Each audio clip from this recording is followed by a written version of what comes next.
That little turkey thought he'd get away. Dylan went hunting with a dinner plate. No more Jake.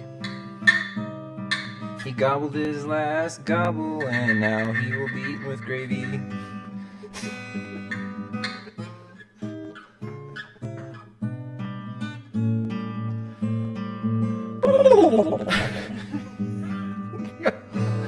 Gobble, gobble, everyone. Welcome to the Train Anything Show. This is John. And I'm Dylan. And we are passionate about turkeys and all things endurance. And we are here to inspire belief and action, one podcast at a time. We believe that anything can be trained. And we're here to talk about it. That's right. Yeah. So, the sponsor of this episode. Do you want to introduce the sponsor of this episode? Yeah, the sponsor of this episode is turkeys. Turkeys. Yes. Specifically Jake turkeys. Yeah, Jake turkeys. Yeah. Is that different than a Jill turkey? Yeah, Jake and Jill. Jake and Jill? Yeah. Is that not how it goes? Oh, pretty close. Yeah, you're talking to a Chicago boy here. Yeah. Tell me about these turkeys. Anyway, yeah, so, some people know, my friends, I guess. Yeah. And people who follow me on Instagram. I took a week off after St. George, and I went turkey hunting. It's been a bucket list item of mine for many years to shoot a turkey. Yep. So I got it done on Saturday. Yeah, it's May. I thought it was safe time for turkeys. No. It's just like Thanksgiving where they get eaten. Yeah. So Right. did So you catch them off guard? yeah. So Must've. so for turkey hunting, spring season, you only can shoot toms or jakes. Aha. So Tom is a mature turkey. Yeah. I don't know. You usually see them all puffed up and Big guy. fanned out. So they have a beard that's 3 inches or longer, typically. Okay. And then they have spurs on the back of their legs. So spurs, could be like a ½ inch. Fighting spurs. Yep. Uh-huh. And then Turkey fights. yeah. What else? It depends on the region too. So turkeys can look a little different. Typically male turkeys will have red heads. Or like that red neck. Okay, we have a diagram. Yeah. If you're watching on YouTube, you can. Yeah, we have a turkey on set. Yeah. Male turkeys also have like black tip feathers, and Okay. females will have like brownish, All right. more blue light head. Uh-huh. But The females, blue head. Yeah, lighter females. Yeah. head. Yeah. So I don't know. Yeah. But anyway, the more you know about turkeys, and then Turkey, anything. I shot a Jake. Which is a young male turkey. Yeah. What you think would be better eating? Than Prob- an older probably, yeah. turkey? Yeah. Probably. The Jake is in my freezer right now. Nice. After I shoot something, I have to let it sit before I eat it. And pretend like Kendra got it at the store. Yeah, exactly. Yeah. You didn't name it or anything. I do feel, yeah. I mean, you can eat turkey more than once a year. Right. Yeah. Thanksgiving's coming up Yeah. soon. So, just kidding. November. It's not. It's what is it? we're May heading into 23rd? Memorial Day weekend, wrong holiday. Not Yeah. a big turkey holiday, but in the Gillespie house, maybe it will be. So hey, Sure. thanks turkeys for sponsoring our podcast today. And sponsoring my family's. Yes, your family's for meals. for food. Gotta eat. Yeah. So if you're a turkey hunter, drop a comment in the Yeah. the comment section. Yeah. I want to know. Yeah, if you want to get your podcast sponsored by turkeys, let us know. We'll give you our guy. We got a contact. So, Yeah. except he might be in the freezer, so we're gonna have to work up another one. Yeah. There you go. Got a little turkey decoy in the back. All right. All right. We are Enough of an that. endurance podcast, so let's get into You've that never stuff. listened to us before. Let's get into our Train Anything. So every pod, we like to go into something that we have been working on personally throughout the week, and it could be, what do you know, anything. Because we do believe that anything can be trained with the right amount of focus and intention. So, Dylan, what you been working on? What you train anything this week? Or the one you want to talk about? Yeah. I've been thinking I need to be eating more carbs. Yeah. It's just a little adjustment. I've in the last 3 months, I made a more of an emphasis on eating protein. So I think when you do that, you feel a little more full. Yep. So you Right. don't want to like just go eat some more carbs. Right. Yeah. Which was interesting. So anyway, I'm going to try to keep the same protein intake, but eat more carbs. We'll try it out. Keep the fuel up. Yeah. And It's got to be hard because you train so much. You're burning stuff all the time. Yeah, all the time. And you're not, I don't know. I feel like, you're eating all the time also, even when you're full. Like, you have to like force eat. I do. I know. I told Kendra, I'm like tired of eating yesterday. And she's like, well, good. You're doing it right. Tired of yapping my mouth, chewing. Yeah. But it's okay. Yeah. Yeah. But, okay. I've been training more hard, so it's like, yep. Got to fuel. Yep. Got to fuel it. Mm-hmm. Always thinking 3 days ahead. So, yeah. Get ahead of it. There you go. Good. That's my Train Anything. Love it. I got two. One, weed pulling. If anybody's in garden mode, I had to rip weeds out of my garden today, and I've been working on it. Nice. So yeah, I'm getting pretty good at it. Still more work to do later, but weed pulling. But more importantly, ground contact time. So as you know, I've been trying to get back in. Like, it's just a process, right? I can't say I've been trying to get back into it. I'm just progressively training after a long time off, and the run is like the slowest thing to come back to run and like feel like running, because it doesn't feel like running, it feels like trudging. But when I was on, so I've got my run up to, like, I can run for 5 miles without, if it's like a steep hill, I'm walking it, but generally I get that like without stopping. But I was thinking this week, I'm like looking at my pace, like 9-minute mile. And I'm thinking, like, as I was running, I was like, my foot is on the ground for a very long time. Because that's, like, there's no snap. Like, there's, like, that strength spring, whatever. It's just not back yet. But I know it will be, and that I can train it. I can do cadence drills. I can do sidewalk line drills. Anything sprinty, like hill sprints. I probably need to do some hill sprints. So, it was just something I was thinking about, and will improve over time, but also that I need to start taking some steps to bring that in. Because if I can have less ground contact time, I will go faster. Right. But I will feel more like I'm running. Yeah. Yeah. Can I put you on the spot? Are you pulling in? Are you digging into my data? Yeah. In front of people? I am. Wow. Without permission. Did everybody see that? He's just... Well, because you got me thinking, and you got me curious, because ground contact time, that's turnover, right? Yes. So if your foot's on the ground for a long time, your cadence is slow. But I looked, it wasn't that bad, John. Oh, yeah? Yeah, 156 average. Under 160, bro. Ouch. I thought it was going to be like 148. I thought you were just going to be like... I'm not like running in slow motion. I know that's how it feels for me. But look at that. Your max was 183, so you must have run away from a dog or something nipping at your heels. There was a downhill and maybe a snake. I don't know. Let's see. Oh, trail running doesn't count. Well, yeah, most trail running stuff. That was a couple. Oh, that's going to be really slow. That was a double. Oh, this will be interesting for the listeners. It was a double M loop. Let's see what... I did too, up the steep way. Oh, that's funny. Why are you laughing like that? No, that's fine. So, trail running, you did, well... I mean, it's like a hike. It's like a 20-minute hike and a 10-minute run down a hill. Yeah, the elevation gain, 1,500 feet. Yeah. About 1,600 feet, but your average cadence is 112. And your max was 201. I just, like... I don't know. It's just funny to me. That seems your wrong. minimum was 55. No, I don't think so. 200? 200, yeah. You think I can move my feet that fast? Down a hill? I appreciate that. I mean, you think, you're like short stepping. Okay. Probably.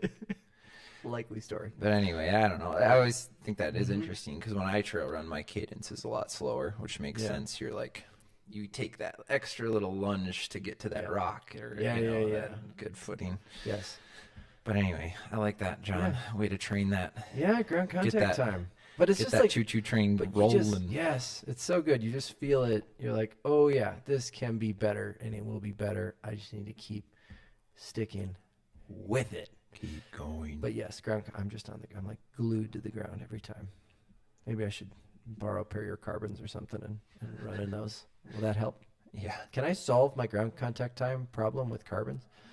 Can I buy my way to fitness? Oof.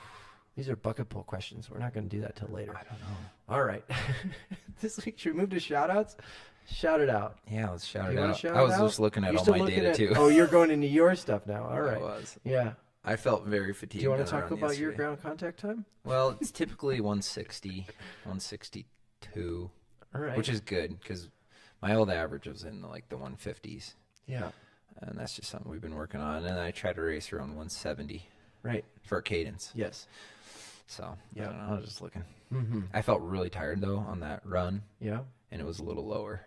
It Yeah. was 158 average. So, But when you're fatigued, Fatigue. it makes sense to me. right. You can't be snappy, poppy, moving them legs And actually, unless here, you're let's really see. focusing on it. This will be interesting. Oh gosh, now I'm nervous. Oh, he's looking. Okay. I did a steady run on Wednesday and it was 160. But Steady Eddie. yeah. So All anyway. right. Okay, moving on. Yeah, we're moving not on. talking about ground contact time today. Maybe we'll have a whole episode on it one day. Yeah. This podcast is gonna be long today. Hey. Buckle up, everyone. Buckle in, buckle up. All right, Lauren Ryan, we want to shout you out. Shout out. She is one of our lifestyler athletes, mom of twins. She's just impressive. She's been dealing with like a little bit of a shoulder, like a phantom shoulder injury for a while, Long time. and she's just been so positive about it and like just rolling with the punches. So Lauren, I'm impressed with you. John's impressed. Yeah, it's just injuries, lingering injuries suck. Mm-hmm. So, and it's just all about how you deal with them and move forward. Yeah. But she is training for the Billings Marathon next weekend. I don't believe it's next weekend already. Yeah, I know. And she just put in a great block, lots of good work. She hit a 20-mile long run last week and just nailed it. Go. I know. So Yeah. her goal is That's to it. go sub 4. Sub 4 is the goal. Yeah. And 20 miler. How'd that go? She was on sub 4 pace. Let's go. And she was like, it felt so She good. was like, she's gonna cry. All right. I know. Right, because it's like, right, because the train, it was just like, go run long and Right. get the time on the See feet, where you're and then we'll sharpen up. Uh-huh. So, yeah, she's got one more workout early next week. and then- Stoked. Yeah, Stoked for you, Lauren. Yep. And then she's just, I think she's got some fun projects after that. Mm-hmm. She's going to see how her shoulder's doing. And Yeah. yeah, but anyway, Good. way to go, Lauren. Yeah. Way to go, Lauren. So, Shout out. okay, how about who's racing this weekend, John? Athletes Racing. We got so when this drops, we'll be on the other side of 70.3 Victoria. And we got Elijah Reynolds, Big E, Easy E, walking up. They did cancel the swim, which we're bummed about. Apparently, there's something in the lake. Is it a Loch Ness Monster? Yeah, something. Yeah, something spooked the town. A bit. So the rumor. No, some reading came up high, but they didn't like shut it down. So there were people swimming in it and kayaking and fishing, like regular unregistered people. But apparently, it was high enough to where the town or somebody said, "We will not take the risk." So Interesting. Okay. he just wanted to sign a separate waiver and like get after it. I know. I'm all about that. Right, But, he's been working hard too. yeah, So I know it's he's been always- hitting the pool and That happened in just like- Chattanooga too Yes. last weekend. Yeah, I know. 2 in a row. No swim. Yeah. Bummer deal. But Ironman's getting soft. something like Come that. Lawyers are getting more money. I don't know what. Yeah. But Hmm. they're spooking us all. But Let's yeah, go easy. congratsy. Yeah, you got a little bike run. So he's going to crush it. We're stoked. And it'll be still a good warm up for the next thing because he'll just get to hit the bike run. Is and he have the doing swim Boise? later. Yeah, he's coming to Boise. Oh, good. Sweet. Yep, it's perfect. All right, boy. Okay, that's all I got. I don't have any other athletes racing. You got any other? No. Nope, I think that's it. Okay. You know, it's time to throw this steak on the bobby. Well, let's get into the pod meat. We should one day. We're gonna have like Put a little charcoal grill in here. No, That'd be odd. We should grill a steak in here. I don't know how that would work, actually. no. We'll have like real sound effects, so we won't have to make our own. Oh, that's lame. Oh, all right. Never mind. We'll always have our own sound No. effects. I'm ready on the turkey call. I know, If you were listening, that was my first turkey call today. I know I taught John how to do that right before he hit record. That's impressed. It's pretty good. Yeah, I might get a turkey one day. All right, we're not on turkeys. It's apparently protein heavy pod. We're going steaks, turkey. Right. Yeah. Today's episode, pod meat. We're getting into it. It is second edition of DG Pro Talks. DG Dylan Gillespie. Sitting right here. Ask me questions, John. Yeah, this is what it is. So this segment, if you haven't, again, this is the second one. We like to, brace for impact and get into the mind of a professional athlete who is out on the pro circuit, 70.3s mainly, but Ironman as well, and just get a little closer to the journey. Like what's going on, what's happening, what are we thinking about, and whatever else we feel like sharing. So the last pro talk we did was post Oceanside, and we've had a race since then. We raced St. George, so we're gonna jump into that, and that's where we'll pick things up. Okay, so I want to read something. Ooh, so I wrote this here we go. the day after St. George last year. 2024. Yeah, in 2024, which was an awful race for me. I was sick, and It was not fun. it just wasn't a good time. Don't show up to this race in 2025 without feeling ready to rip it up. i.e. training, body, mind, all need to be strong and willing to go the extra mile. Recreate yourself, head to toe. It'll take you all you got to gain recognition and respect in the triathlon world. I don't know. Apparently that's important to me at that time. I'm leaving St. George inspired, sad, motivated, angry, determined. I have those moments of getting passed and dropped in my head because I just remember everyone passing me. It wasn't a good time. Burned in my memory for a driver to be better. It's time to rise to a new level of commitment and understanding of the sport. Whoa. Dun dun dun. Yeah. Yeah. And I think that's the segue in because, a year went by and you got to be honest with yourself. Like, did I live up to that? Did I live up to that motivated Dylan in 2024? And my result at St. George doesn't tell the whole story. Yeah. I feel like I've been in a bit of a lull for a while. Because I think I was looking back, was it 2022 when I rode with Sam Long and I got dropped up Snow Canyon? Yes. Or was that 23? That was 23. It's 23? Yeah. Yeah, because I feel like that was one of my better seasons that I've had put together. Mm-hmm. And since then, I haven't really been able to, I don't know, maybe live up to an expectation that I've created in my head that I'd be at. Yeah. And that can be hard, when Sure. you're like, because every year you want to progress a little bit better than you were in the past. Mm-hmm. Mm-hmm. And in ways I have, for sure. Right. Like a lot of this, how do you think about measuring it? And Yeah, totally. And right, because this sport, endurance event takes a lot of time to get better. Mm-hmm. And sometimes it takes recreating yourself a little bit. And always, analyzing and adjusting on the fly as you go. But anyway, I can confidently say I did give it everything I had, in training and in preparation. Yeah. And maybe to a little bit of a detriment, being a little too professional about it. When in the past I was a little bit more free-spirited like I am. I'm more of kind of flow, and just, which was it's a little less calculated, but and a little bit more on feel. So I don't know, how do we unpack that? I think what we did is we, started to really dive into the training and the science behind it. Yeah. And we also were looking for areas on how it can improve. So aerodynamics, strength coach, throwing in a breath coach. I don't know, just really just trying to learn and absorb as much as I can. And, also throwing a kid in there. Oh, yeah. and just a lot of stuff, Life. life changes, Mm-hmm. business, Yeah. yeah, my old job didn't end well, so Yeah. Right. I almost forget about that. I know. Yeah. I know. But but I do feel like I gave it my everything in training. Mm-hmm. Like I look back and I'm like, I was maxed out. Yeah. Because you just know. Right.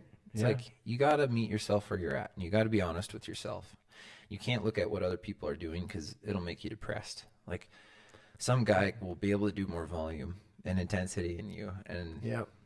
That's what works for them. Mm-hmm. And if it doesn't work for you, you just got to like put your blinders on and Seriously. do what works for you. Yeah. So anyway, I think I did everything I could, Mm-hmm. and with what we knew and Sure. how we, trained and what we just decided to try and Yeah. trial and error and all that stuff. But anyway, so that's out of the way. Yeah. I gave it my everything in training. Yes. This is getting us back to St. George. Back into St. George. I guess the lead in would be I was having a hard time recovering.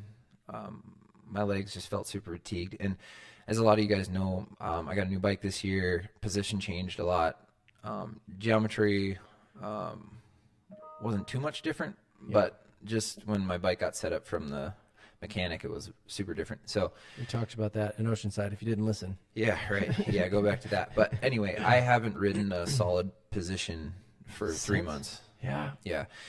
And it's not an excuse. I'm just like talking. This is life. And Yeah, this is that's what professional happens. racing, and we're trying to figure it out. Yep. I'm no Magnus Dietlief where I have 10 guys who are professional bike fitters. He might only have like 3 professional bike fitters allocated to him. Yeah. Right. Okay.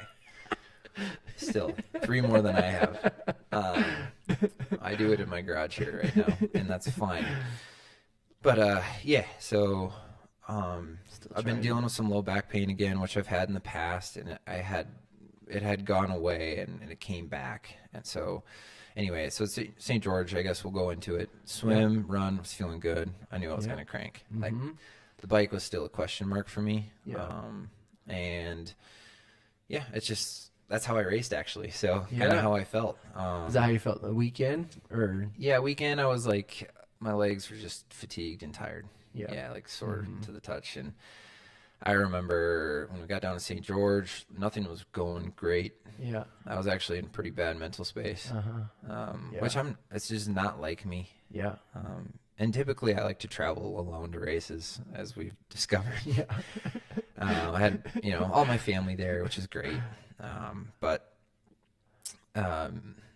sometimes even like having John there can be a pressure for me. When he's not racing, because I don't know, like if he was racing, it feels better because he's also going into battle, and like I have less pressure that people are there for me and supporting and spending time, and so it's like a pressure that I feel. Yeah. So I was feeling that a little bit, but I wasn't. All That's these not an people are excuse. here for me. I know. Ah! Yeah. Better Yeah. perform. Yeah, so like I don't know, and I'm a free spirit, so like I kind of like to go to races where I can just be in my zone, listening to my music that I want to, and not feeling like I have to hide or I don't know. Yeah. So that was an You gotta important like that learning. Race week flow. Yeah, Super important. and something else I've learned is like when people ask me, so if you go race with me, maybe you'll no, I'm just kidding. You'll know how to deal with me. No. But maybe other athletes will relate to this. So like when you're with people and they ask you, "Oh, how you feeling? Are you ready?" And that question bothers me because it doesn't matter to me if I'm ready or not. I don't want to put out in the world how I'm feeling, whether it's true or false. Right. Like, Until the day, there's always a chance it's gonna be good, or like you don't. Yeah. Yeah. Like you don't know what's gonna happen. Yeah. So like so how you feeling? It's like I'm feeling okay. So you put that out there. You speak it. Okay is not good enough to perform. Yeah, at the highest levels. Yeah. At Yeah. any level. I mean, on your day. Yeah, and even you saying it now, you're like, okay, I said okay, or I'm feeling good, but then inside you're like, I'm not feeling good. Right, like that was a lie. Yeah, and then you're I've like, done that. you're fighting yourself, and so anyway, I just like to just keep it in. I don't need to talk about it. I know what I signed up for. I know what's coming on Saturday or Sunday. For a minute. Yeah, and I just feel like I can internalize better, and I can fight those demons inside, and through prayer and like asking God to like alleviate a lot of that. And it's like racing for me is a very spiritual thing with my king. So and I here's the difference. Like if I am feeling pressure, I know that I have a few people that are a phone call away. Sure. So like if I'm feeling that stress, I know I can call my mom and she'll talk me off a ledge, and she's really funny. She's funny. So, I can attest. Yeah. She's awesome. Yeah. So shout out mom. And, so, and my sister's another one, and it's just like one thing when I need help, I can reach out and ask. Yeah. Not like, I don't know, I have to like describe it to someone. So anyway, that's kind of what I was battling in St. George and whatever, like I love my family. It was family, friends, like it was, but like for performance, this isn't a hobby for me. This is like, I take it very seriously and I train really hard.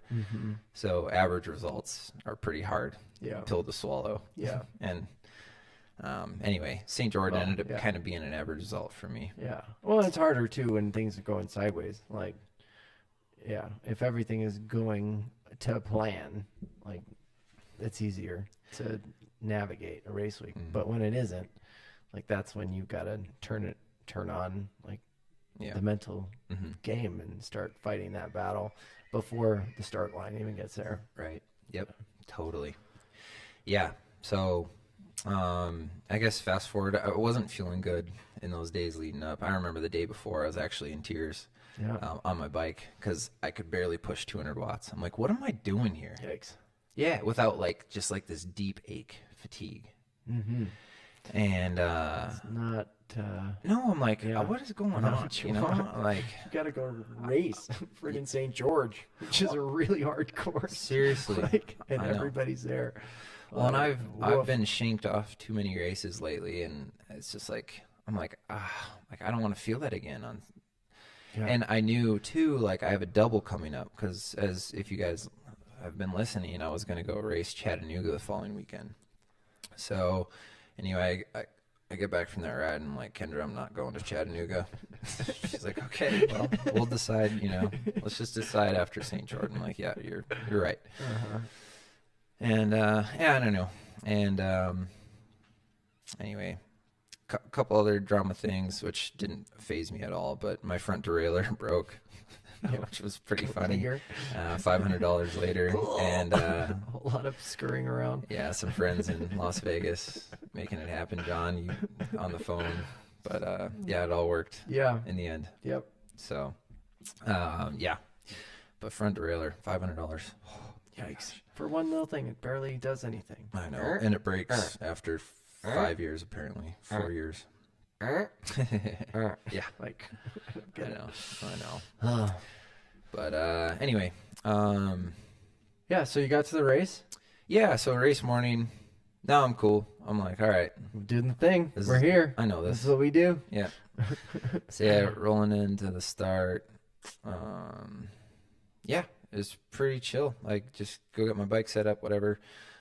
I brought a bike pump, and we ended up pumping how many bike tires that morning? Yeah, if you're listening to this and you were by the entrance and you were in the line where we were going to charge you $5 a pump, whatever. I didn't get any Venmos. You're lucky, but I hope you PR because that ended up being the exchange. You were to PR if you used Dylan's pump. Yeah, I bet they did. I hope they did. Yeah. Yeah. Oh my gosh. So anyway. Seriously. But you even pumped some of the people's bikes up. The lady. Yeah, I did. Yeah. Like, I got this for you. Right. Not like you have to race or anything. Yeah. No. It was a good warm up, get the heart rate up. So and then then I walk over to race start, and it's peaceful. You know, it's beautiful sunrise. Sun's coming up. We get about a 10-minute warm up, which is nice. Yeah. She's out there just taking it all in, you know. I've been there so many times, just like, this is it. Yeah. You know, these are my people. These are my peers. Yeah. And we're all going to get the most out of each other today. Yeah. Like, that's how I think. And this is a race. My dad, every time I call him, he's like, Dylan, remember, it's a race. Something about it. I'm like, yeah, Dad, it's a race. It is. Yeah. That's awesome. I know. It's just like, get in. So, anyway, we line up. Lots of guys. Was there 60 pro men? Something like that, yeah. Yeah. A ton of you. Yeah. So I lined up far right behind Mark Dubrick. And gun goes off. Great start. They told us we can swim on either side of the buoys, left or right on the way out, and then they got to keep them on your right on the way back in. Cool. So most of the guys went far left, like way outside of the buoys. Is this a clockwise course? Yeah, clockwise. Yeah. So I took the very inside. I'm swimming alone pretty much. Yeah.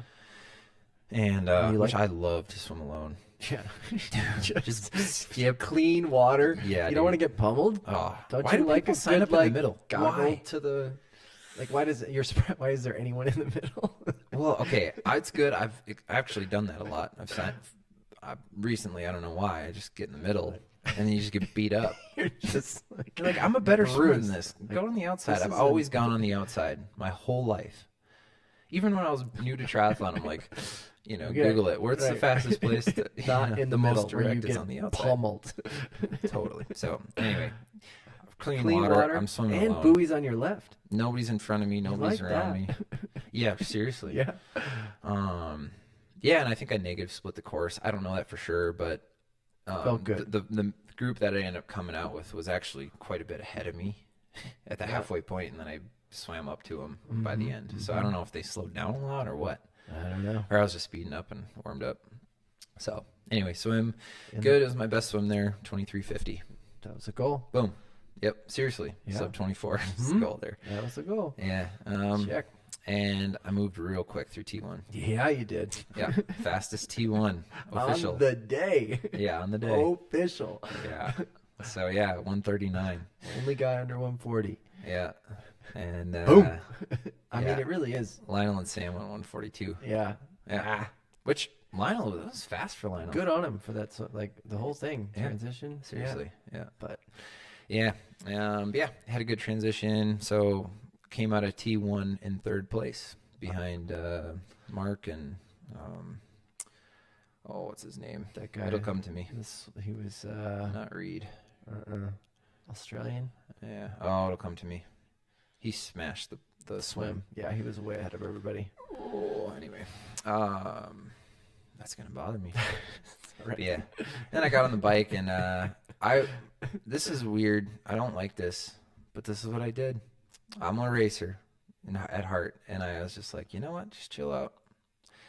And I just kind of sat back in the group, and because I just knew how my legs were feeling. Like, I'd rather pace this to where I finish the bike a little stronger in the second half. So anyway, yeah. And I was pushing. I managed it well. Yeah. Let's just say that. Yeah. It wasn't like anything crazy, and I got my power profile set up. So I ended up riding a 210. St. George. Yeah, which, you know, I think if I could have pushed the power I know I can push on the right day, I would have been a 2-hour bike split. Yeah. Which would have been a top 10. Like that's what we're training for here. Yeah. You know. Yeah. Yeah. So, but I ended up normalizing 318, which is pretty low. That's like almost Ironman power. Like, right? Yeah. My best Ironman power is 309. Yeah. Right. And then average 304. So pretty much Ironman. Yeah. Yeah, which is, you know, it is what it is. Right. You push what you have on the day. Yeah. And it was my best ride up Snow Canyon by far. Yeah, that's exciting. Which, I mean, seriously, based on how my legs were feeling, and Yeah, it was just fun. I was like, okay, I'm like actually Got to Snow racing up Canyon it. and Yeah. didn't get dropped or No. just petered before you even got there, or Yeah. you were able to lean into it. Yeah. Which So just okay ride for for me. It was fine. good. Got into the run and I knew I was going to run a PR. I just knew it. You know. I love that. Yeah. So my fastest run there was a 1:22:30 or something like that. Yeah. Or 1:22:20. Uh-huh. And I ended up running a 1:19:55. Let's go. Yeah. Yeah, on a So. super hot day. Hot day, Yeah. of course. Yes. Yep. Yeah. I I know know. that was a course PR, but I mean, you PR'd there. You PR run at Oceanside. But that was a PR at Oceanside. Yeah, right? PR. Yeah. Not just a course PR. So let's do course PRs in a row. Well, and then we did the math, right? So we Oh, found yeah. we compared Oceanside run splits to St. George run splits, and it was about 2 minutes slower Yep. So at St. Checks George. out. Yeah, So right. 117 shape. yeah. So Yes, sir. yeah, on a flat Great. course. Yeah. Yeah, but Excellent. that was a race, Yes. and It's great. yeah, it was Yeah. it was I mean, you were- okay. It was okay. I mean, it was okay. No, This guy, if you're listening, he's so hard on himself. yeah, you got to be Yes. Right. Part of it. like because There's. Yes. there's more of me, and that's what keeps this fire going. Mm-hmm. Like if I was like, that was great. I don't know. I'm in the wrong Great sport. swim. Great run. I'm in the wrong sport. Try again. But Yeah. that really is good. But I next Like some day, positive things to positive take away. things, for sure. Yeah, it wasn't all bad. Yeah. It wasn't all bad. Totally. Yeah, and then the next day, it just was like, Kendra, I'm not going to Chattanooga because like I just said, I'm not. Your legs weren't going to come around in a week if there was some, like if they just weren't. I don't like. Well, if they weren't just yeah. unrested, I don't know. I don't know. What I don't know what's. Hold up was on them. We have some ideas Yeah. on the training and stuff we did, Mm-hmm.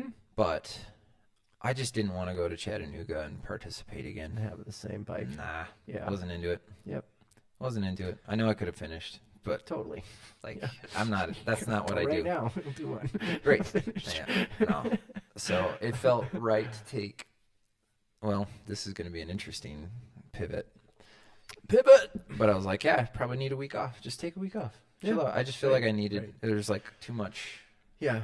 Right. You said the fatigue, like your legs felt weird, like not like Yeah. they normally do, and like you've been doing this so long, like when your body starts doing new things that aren't good, like it's one thing when you're like, oh, I've never felt this way and that was amazing. Yeah. But if you're like, this feels different and it's not like I'm not coming out of it, doesn't feel positive, like it makes you, I mean, it made you pause. Yeah. It did. Yeah. And just felt like I needed a hard reset. Yeah. And that's what we're doing. Mm-hmm. So yeah, the week off, I was like, oh, it's turkey season. Go turkey hunting. Jake. Yeah. So I got my turkey. Yeah, but it was just a good week off. Yeah. Had some fires with the homies. It was fun. Kendra and I did a lot of hiking. Took Asher out fishing. Ugh. And Fun. what else did I do? I don't know.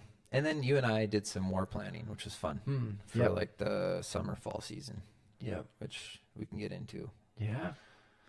Yeah, that's Anything probably else the on pivot. St. George? Did you Oh. write yourself a love note in Training Peaks after this year? I didn't. All right. Not- No. Hey, if it doesn't come natural, then don't do it. But Yeah. last year you. Well, I think because after reading my 24 note, I was like, that was a lot of pressure to put on myself, which is good. Help me rise, but Yeah. I don't think I need that as a 30-year-old, 32-year-old anymore. I don't know. I need like. You're still 30. You can. I know. Sometimes I think that. You had to tell me I was 32. What was that this Don't year? trust him. 31. If he ever don't ask, don't believe him. He might not be 32. I don't know. Yeah. Yeah. So, what was I saying? right. But I don't. Hey. Yeah. Oh, I'm maybe. motivated. Yes. Just- right. just Yeah. We get don't need better. a love note, and the whole time. So right, we were ripping, following you around, trying to catch you, which was super fun as always. He did a great job. Yeah, we were. Kendra, all credit she became our navigator when I got lost. I thought I knew where I was going, and then I didn't. And then Kendra had to step in, and she was amazing. Nice. But we were like, oh, we'll remember this for next year. We're like, oh, remember that for next year. Funny. And then we're like, oh, no. What? Yeah, there is no next year. Sad. So, yeah. We bookended St. George, Mm-hmm. the saga. Yep. For you from 2018 to 2025, right? Yeah. 2018 was your first St. George? 2017. 17 was your first St. George. Yep. Right. Yeah. 17 to 25. I mean, that's a history. Well, 2017 the end was of an era. Yeah. It was my first 70.3. Ever. 2017 ever. Yeah. Ever. And it was when the course was hard, like really hard. Harder than it is now? Yeah. What did they do? The run course Make was you a lot harder. Go over hurdles or something? Pretty much. You had to like crawl on your hands and knees up a mountain. Climb a rope? No, but for those of you listening, you guys know it used to go. I forget the road. Even more up? Oh, it's yeah. already up. No, John. This is nothing. This is a flat course now. I don't even know. But you climb way up this mountain, and then you drop way down, and then you do this miserable 2 out and backs on the far end of the course, and then you climb way up back up the mountain. But then it's all like downhill back to the finish. All right. But all right. Anyway, yeah, that was my first 70.3, and good times. Yeah, in the past. Yep. Forward. Yeah. So what's next? New goals. Yeah. So, well, we can touch on it. We'll talk about it more in the next podcast, maybe. Teaser. But the teaser is, I want to do a 12-hour time trial again on my bike. Yeah. Notice he said again. Yes. Yeah. So in 2020, I did a 12-hour time trial during COVID, right? Because there's no races, proper time to do it. Yeah. And just kind of did it on a whim. I was looking back on the training I was doing into it, and it was pretty pathetic. It was like, I thought his watch was broken or something. Like, what were you doing? Well, turns out he was working. No, I've always worked. But you know what I mean? And trained. Like at a schedule that you didn't have? I don't know. No, I don't know why it was so low. Just what we're saying is my bike volume was pretty low going into that race. Yeah, into the time trial. Yeah. But I've worked 36 hours a week and also have trained 25 hours a week during the house down. Yeah, yeah. So I've lived that life, which is not fun. But you can do it when you're 18. Yeah. 18 to 20. There's 22. a time and a place for life like that. Yeah. Yeah. But anyway, we just did it on a whim. We didn't have any really plans or anything. It was in September. It was I started at 6 a.m. It was dark, so Kendra had to follow me in the car with the lights. Keep people from I remember I barely knew you at that point. Yeah. And so the first hour Kendra was following me in the car, but I ended up riding 260 miles that day, 12 hours. 260 miles. Yeah, it was like 11,500 feet of vert that I ended up doing. So the course was pretty hilly. Nuts. Yeah, and then that sparked I started to get really good at cycling after that. Changed something in me. I remember I was new pro in 2018, and I don't know, and then all of a sudden just boom, I was I hit a 2-hour split the next year. Yeah. 2-hour flat. So yeah. Anyway. Another whack. So it was fun. Yeah. And Joe Skipper did the world record. I think it was the year before. He rode 325 miles. Mm-hmm. I was like, oh, that'd be a fun world record to go for someday. I mean, shoot. Yeah. But riding your bike. It would take the right course. Gosh. The right roads. Seriously. And probably road closure. Mm-hmm. So this 12-hour time trial that we're going to do is going to be open roads. Stop signs. Not ideal road conditions. But that doesn't matter. We're still going to 12 hours. 12 hours. The goal is to break 300 miles. Yeah. How fast do you have to go? It's 25 mile an hour average. For 12 hours. Yeah. So 12. Yeah, did a dry run on the course. 12. I think I'm going to do earlier this week. And, timed out the sections and did the, power, We're starting that process. And the speed. And, I wasn't aero or anything. I wasn't, like, working it. Oh, yeah, you were on your road bike for that, were you? No, TT Oh, bike. you ride your TT bike. Yeah. I thought. But I averaged 23.8 on the loop. Okay. Just tootling around. Tootling around. So Okay. I'm like, okay, now Zoot, which fitting, Yep.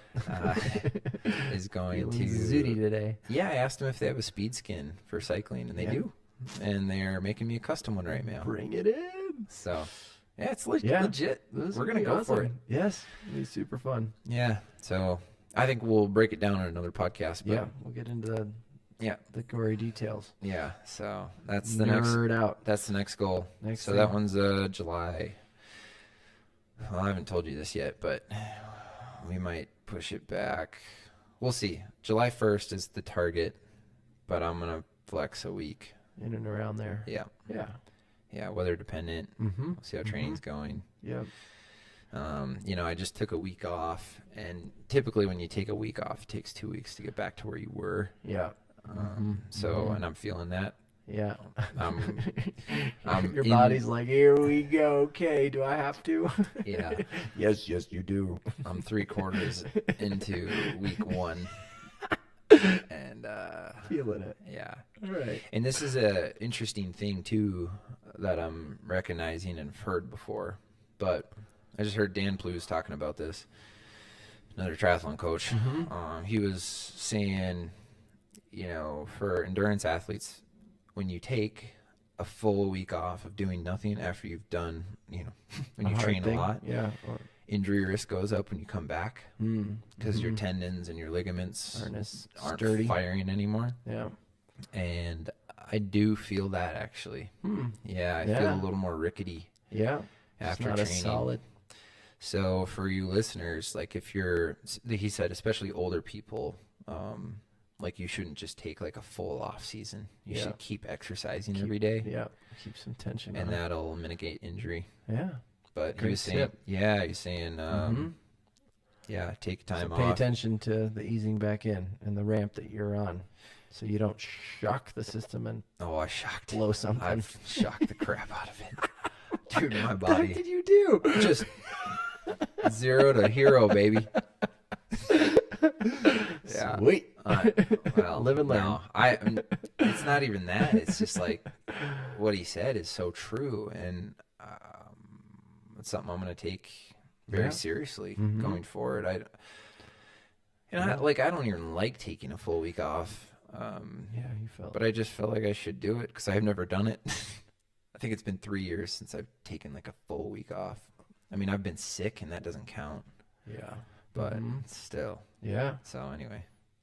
Cool. Nuggets. Yeah, nuggets. Yeah. Always good for nuggets. Keep moving. Yes, sir. Cool. So, and then back to triathlon.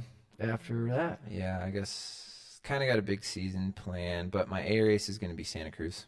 Yeah, so, right. And we're going to race before it and after it. And then we're going to cap the season off with Ironman Arizona. So. Looking ahead. Yeah. Cool. Yeah. Love it. Yep. Yes, sir.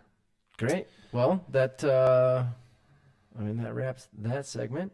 I think hopefully, right, you caught that one, the last DG Pro Talks, caught this one, and we'll keep pulling them in as needed. It's a fun journey. Fun adventure. Yeah. I think the next big one is we're going to be chatting a lot about the 12-hour time trial. So if you guys have any questions or like want to know anything, or have any tips, we'll take tips. Yeah. I mean, if you've done a 12-hour time trial, let me know. I think that's a pretty short list of people. Yeah. I know it's a big thing in the UK. Yeah? Yeah. On a track or out and about? Outside. Yeah. But like it's a thing. Okay. So maybe we should go there. No. No, I love the idea of keeping it home base here. Yeah. Just for sure. Yeah. Yeah. And at the end of the day, it's just like, I don't know. I like challenging myself, and I think the whole point of it is to knock myself out of a rut and focus on something like a little less pressure, because triathlon is very performance driven for me.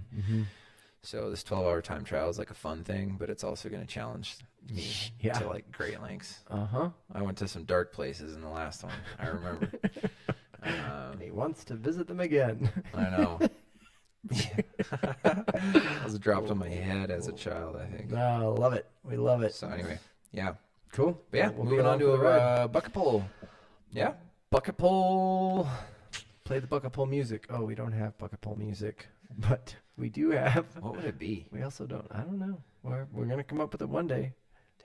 You already vetoed sound effects, but hopefully we can have bucket pole music.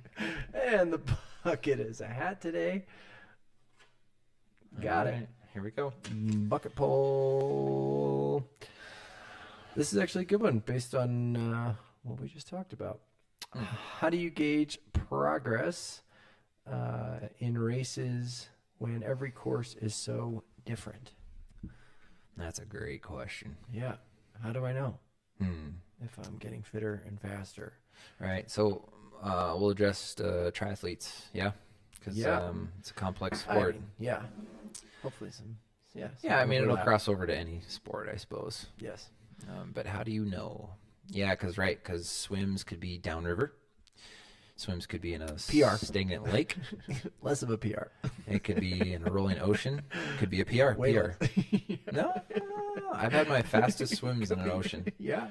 Currents. I've had some of my slowest swims in an ocean. Friendly currents, unfriendly currents. Yeah. So many things. Cozumel, we had a head current. I feel like one of those swims took 45 minutes. 32 minutes. That's a lot. That's like 45 for anybody else. That was brutal. It's good for me. Yeah. I'm out there. Yeah. But, so I think for the swim, that's a hard one, right? I think that's the hardest one to really gauge. Because you don't have a lot of metrics and data to pull from. Yeah. Like you would cycling or running. Yeah. Because you kind of have nothing.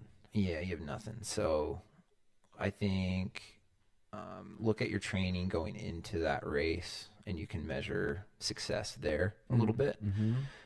Like, are my swim times in the pool getting faster? And maybe even like, did you feel strong and controlled? Totally. In an ocean or I a think river. A lot of feel stuff. Like, did I feel more in control? Did I, depending on where you're at, right? Like, did I feel more ready to get on the bike? Like, but work just as hard, or like, did I feel? Right. And I guess there is more ways to measure success, because it's like, okay, are you a new triathlete, and was the start stressful because of all the people? Yep. You know, because that could be a win. Right. If you went from like going to a panic attack to not having a panic attack, that's a win. Huge win. Yeah. Even if you swam 2 minutes slower, because you don't know, like some lakes could be slower than river, could be slower than ocean. Yeah. So, confidence could be one. Sighting. Yeah. Did I swim straight? Did I swim on course?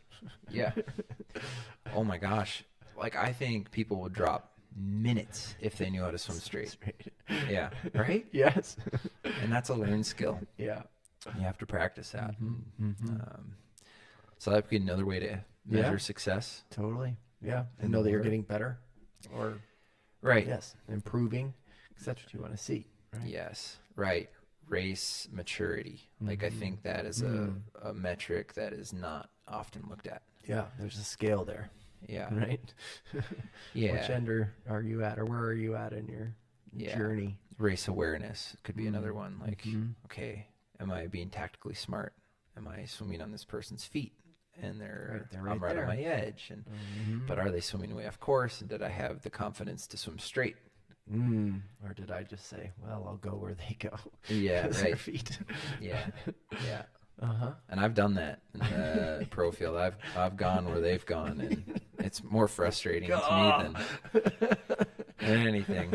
They're off course. Yeah. So anyway, okay. But that was the swim. Do you have any other nuggets? I think on how to measure success in the swim specifically. No, I think. Yeah, those are some good ones. I think that was good. Yep. Yeah. Race IQ. Yes. Yeah. Okay. Yeah. Bike. Power. Yeah. Is probably the biggest metric, huh? Yeah. Yeah. You can kind of, it's relative. Like it's it isn't, it's the same. If you're average 300, your average should be 300. Now, net power might come into play if it's a hilly course, if it's a flat course. Right, because there's two powers. There's average power and then there's normalized. Yeah. Yep. So, flatter courses, your average power and your normalized are going to be closer together. I've had them within 4 watts of each other. Yep. On flat courses. Just steady on it. Yeah, steady on it. And then hilly courses where you're climbing and then descending, normalized is going to be way higher than your average. Yep. But yeah, I think just, power. Power is a good metric. What else? Then you can kind of measure, I guess times are times are fun, especially if it's the same course. When you revisit, but when it's not, but then there's like weather conditions, wind and heat and pack dynamics. Yeah, on top of power, I'm just looking it up, so I don't say the wrong thing because I might. On top of power, I mean, heart rate, if you've got it, that can also be just as variable as some of these other things we're talking about. But if your heart rate maxes out on your steady bike at like 145 beats, and the next time you're pushing similar power and it's 142 and it wasn't like really hot and really cold, again, you might be able to get into more of the compare mode and see that you're getting fitter, like lower heart rate, higher power, getting fitter. Another metric, if you use Training Peaks, and maybe it's out there somewhere else, is if you go into one of your bike workouts, you get into VI or go into Analyze, you can look at your VI score, and that's going to tell you how steady you were on pushing power. So if that value is a 1, like 1.0, you were perfect, like essentially in the algorithm where you push the same power uphill, downhill, like you were just steady Eddie. So if you were on a really hilly course and had a really low VI score, like good on you.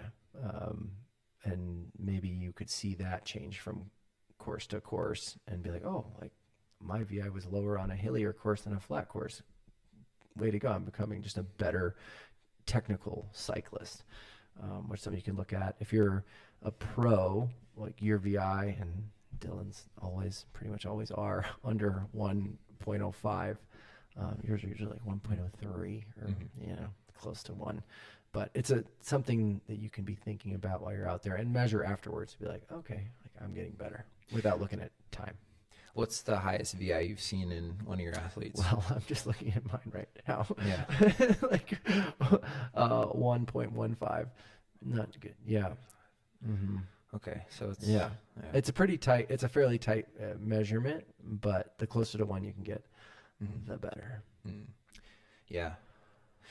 Yep. And then I guess the other one I would say for biking is higher power doesn't always mean better. So if you bought a new bike or you bought a new helmet or a new suit or you're fueled better or something, maybe not fueling. Well, that's another one we'll get into. But more on the equipment side, you could technically ride a lot faster at lower power, being more aerodynamic. Slipperier. Yep.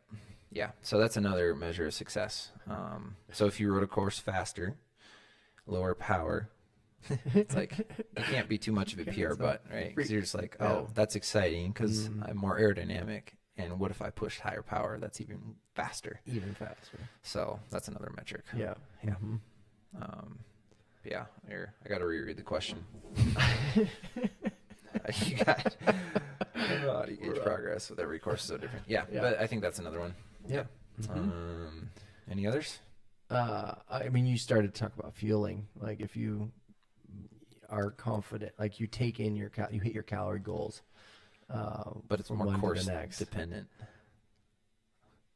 How do you gauge progress with every course being so different?